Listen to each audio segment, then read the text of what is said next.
Uşaqları dünyaya gətirəndə onlar düşünməməlidirlər ki, mən bugün uşaq dünyaya gətirirəm və bunun qarşılığında dövlətdən nəsə gözləməliyəm.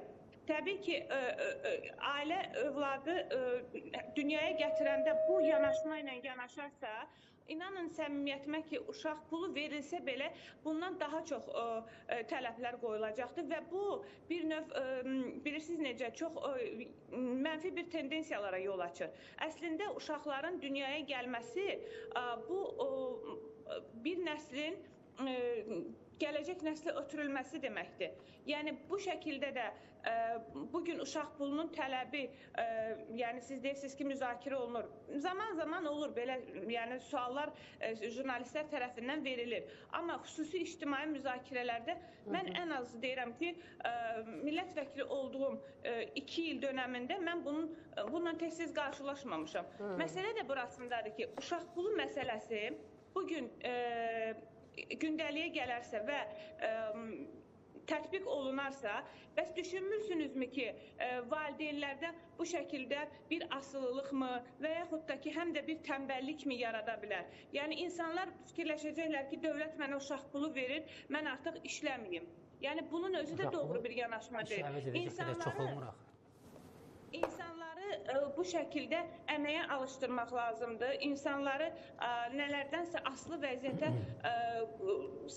salınması üçün yəni imkanlar yaradılmamalıdır. Amma dediyim kimi, hal-hazırda günümüzdə digər bir adı altında sosial müavinatlar verilir və bilirsiniz ki, şərtlər də bir o qədər də çətin şərtlər deyil.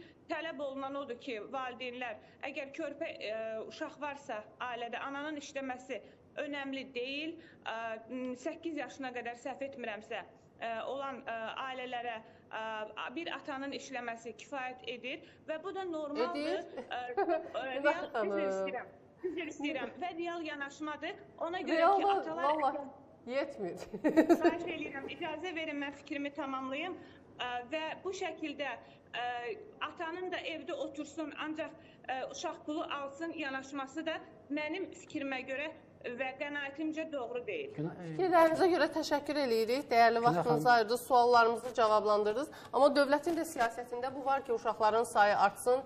Yəni, dövlət də bunda maraqlıdır. Uşaq pulu da o qədər deyil ki, kimsə arxayınlaşıb, artıq əlini qolunu sallayıb evdə otursun ki, mən uşağıma baxıram. Müəyyən xərcləri qarşılamaq üçün yetərli olur. Heç bez pulu, yemək pulu eləmir. Bu bahalıqda uşaq pulu nə qədər ola bilər ki, insan işləməkdən imtina eləsin? Dövlətimiz bu şəkildə bu sahəyə xüsusi diqqətlə və həssaslıqla yanaşır. Hesab edirəm ki, zamanı çatanda, əgər həqiqətən də bunun məhz sosial müavinət deyil, uşaq pulu adı altında verilməsinə zərurət olarsa, zamanı gələndə bu da olacaq. Təşəkkür edirik. Minnətdarıq. Sağ olun, təşəkkür edirik.